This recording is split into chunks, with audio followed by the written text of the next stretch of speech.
जय हिंद विद्यार्थियों। आज मैं ऐसा टॉपिक लेकर आया हूं जो न सिर्फ एमपीपीएससी बल्कि आने वाले सब इंस्पेक्टर की परीक्षाओं में भी आपको देखने को मिलेगा। विद्यार्थियों, आज हम बात कर रहे हैं बेरोजगारी की। बेरोजगारी होती क्या है, क्या पैमाने हैं बेरोजगारी के, तो यहाँ आप जान लीजिए कि ऐसा व्यक्ति जो 8 घंटे काम करने में सक्षम है और लायक भी है, योग्य है, तो योग्य भी होना चाहिए व्यक्ति को, सक्षम होना चाहिए कार्य करने में, अर्थात शारीरिक रूप से सक्षम होना चाहिए, और महत्वपूर्ण बात उसकी विलिंगनेस होनी चाहिए, यानी उसकी इच्छा भी होनी चाहिए। ऐसा व्यक्ति जो काम करने के योग्य है, जिसकी उम्र 15 साल से 64 साल के बीच में है, काम करने का इच्छुक है, काम करने के योग्य है, 8 घंटे काम करने की क्षमता रखता है और फिर भी उसे काम नहीं मिलता, तो ऐसा व्यक्ति बेरोजगार कहलाता है। विद्यार्थियों, यहाँ ध्यान रहे, वर्ल्ड लेवल पर अब काम करने की जो एज है वो 15 साल से 64 साल तक हो गई है। 15 साल से 64 साल, इसका मतलब ये हुआ कि 14 साल 364 दिन का बच्चा काम करने योग्य नहीं है। 15 साल से 64 साल है, इसका मतलब ये हुआ 15 साल कंप्लीट होते ही बच्चा काम करने के योग्य है और वो 64 साल 364 दिन तक कार्य करने की क्षमता रखता है। यही पैरामीटर वर्ल्ड लेवल पर अब काउंट किया जाता है, माना जाता है। तो आइए हम बात इसी की कर रहे हैं कि ऐसा व्यक्ति जो कार्य करने का इच्छुक है, कार्य करने में सक्षम है, कार्य करने की योग्यता रखता है और फिर भी उसे काम नहीं मिलता, तो बेरोजगार कहलाता है। हमारे देश की जनसंख्या 145 करोड़ है। विद्यार्थियों, 145 करोड़ में से वह एज ग्रुप 15 से 64 साल तक का, कितने लोग इस एज ग्रुप में आते हैं? तो 145 करोड़ में से 100 करोड़ ऐसे लोग हैं जो 15 से 64 साल की आयु वर्ग के हैं। ऐसी जनसंख्या को वर्किंग एज पॉपुलेशन कहा जाता है, अर्थात कार्यशील आयु जनसंख्या। ऐसी जनसंख्या जो कार्य करने वाली आयु के दायरे में आती है, तो वो दायरा है 15 से लेकर 64 साल तक का। ये है दायरा। इस एज में जितने लोग होंगे उनकी संख्या भारतवर्ष में है 100 करोड़। इन 100 करोड़ में से ऐसे कितने हैं जो कार्य करने के लिए तैयार हैं? तो ये 100 करोड़ वो हैं विद्यार्थियों, यहां ध्यान रहे, 100 करोड़ मतलब ये वो लोग हैं जो कार्य करने की एज में आते हैं, लेकिन अभी ये गारंटी नहीं है कि ये कार्य करना चाहते हैं या नहीं, कार्य करने के लायक हैं या नहीं, उस एज ग्रुप में आते हैं। तो अगर परीक्षा में प्रश्न आता है कि वर्किंग एज पॉपुलेशन इंडिया की कितनी है, तो आप कहेंगे 100 करोड़। अब इनमें से कितने ऐसे हैं जो कार्य करने में सक्षम है और कार्य करने की इच्छा भी रखते हैं? उसे कहा जाता है लेबर फोर्स, श्रम बल कहा जाता है। तो लेबर फोर्स यानी श्रम बल।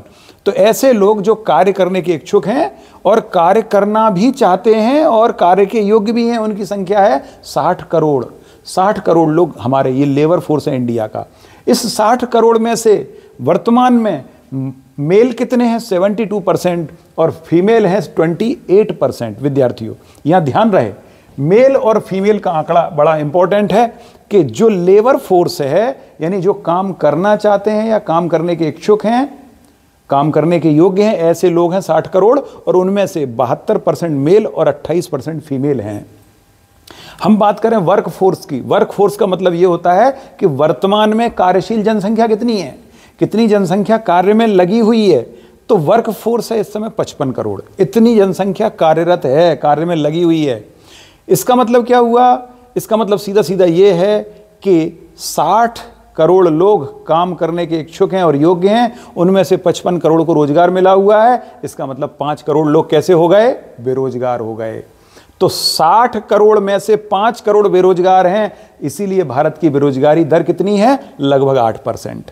60 करोड़ का 5 करोड़ लगभग 8% होता है। तो भारत में बेरोजगारी इस समय लगभग 8% के आसपास है।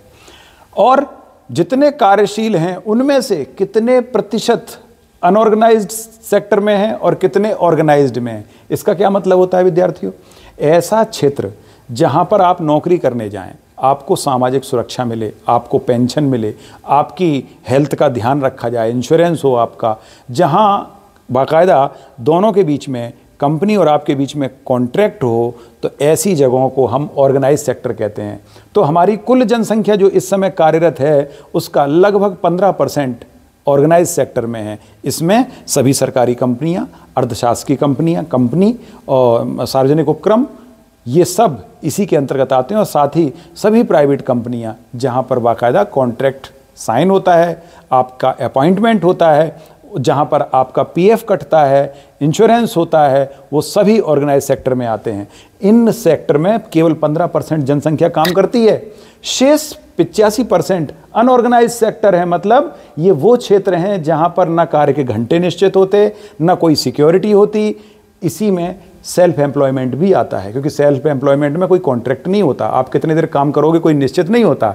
इसीलिए भारत में कुल मिला के 85% अनऑर्गेनाइज सेक्टर में काम करने वाले लोग हैं और केवल 15% ऑर्गेनाइज सेक्टर है। अब आप समझ लीजिए कि कितनी नौकरियां हैं पूरे देश में।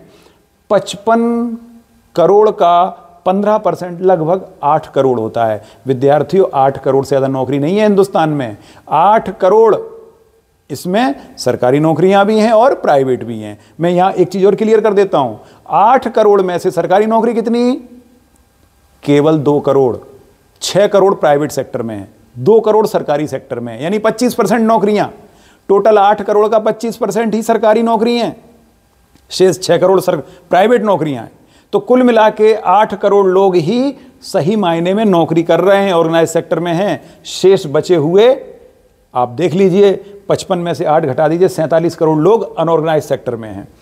कुल 55 करोड़ का 55% लोग सेल्फ एम्प्लॉयड हैं, जो अपना धंधा खुद करते हैं, अपना बिजनेस खुद करते हैं। तो 55 करोड़ का 55% लोग सेल्फ एम्प्लॉयड हैं। अगर हम बात करेंगे बेरोजगारी की, परीक्षा में प्रश्न आता है बेरोजगारी कैसे निकाली जाती है, तो आप कैसे निकालोगे? बेरोजगारी बराबर होता है labour force minus work force. तो कितना आया? 5 करोड़। यही बेरोजगारी है इस समय हमारे देश की, यानी 8%। हमारे देश में सबसे ज़्यादा बेरोजगारी किस राज्य में है? तो वो है हरियाणा। 28% लोग बेरोजगार हैं हरियाणा में। और सबसे कम बेरोजगारी छत्तीसगढ़, केवल 1%। आज जान के आपको आश्चर्य होगा, ये आदिवासी इलाका है। 56% जनसंख्या छत्तीसगढ़ की आदिवासी है, जिसका केवल 1% बेरोजगार। ऐसा क्यों? ऐसा क्यों कहा गया विद्यार्थियों? यहाँ आपके जानकारी के लिए एक चीज़ पता होना चाहिए। पहले जब हम लोग ग्रामीण संस्कृति में थे विद्यार्थियों, कोई बेरोजगार नहीं था। जैसे जैसे हम विकसित होते गए, हमने अपना विकास किया, शहरी अर्बन पॉपुलेशन, अर्बन सभ्यता को हमने डेवलप किया, वैसे वैसे बेरोजगारी शब्द आने लगा। ग्रामीण क्षेत्र में कोई बेरोजगार नहीं था। यही कारण है कि आदिवासी क्षेत्र में आज भी कोई भी बेरोजगार नहीं है। क्यों नहीं है?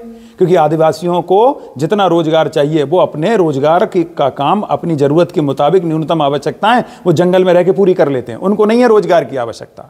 और अगर उन्हें संयोग से बाहर जाकर दो चार दिन की रोजी रोटी मिल भी गई या मजदूरी मिल गई, तो उस मजदूरी का प्रयोग वो इत्मीनान से करते हैं जब तक वो ख़त्म ना हो जाए, क्योंकि उन्हें भविष्य के लिए जोड़ने की इच्छा है ही नहीं। इसलिए तो वो बेरोजगार नहीं है। उन्हें तो आज कमाना, आज खाना, कल की चिंता नहीं, और वो जंगल से अपनी ज़रूरतें पूरी कर लेते हैं। यही कारण है विद्यार्थियों, छत्तीसगढ़ में सबसे कम पॉपुलेशन बेरोजगार है। तो इस तरह से यहाँ एक चीज़ और ध्यान रहे कि बेरोजगारी का आंकड़ा जब तक सरकारी रजिस्टर में दर्ज नहीं है तब तक आप बेरोजगार नहीं कहलाओगे।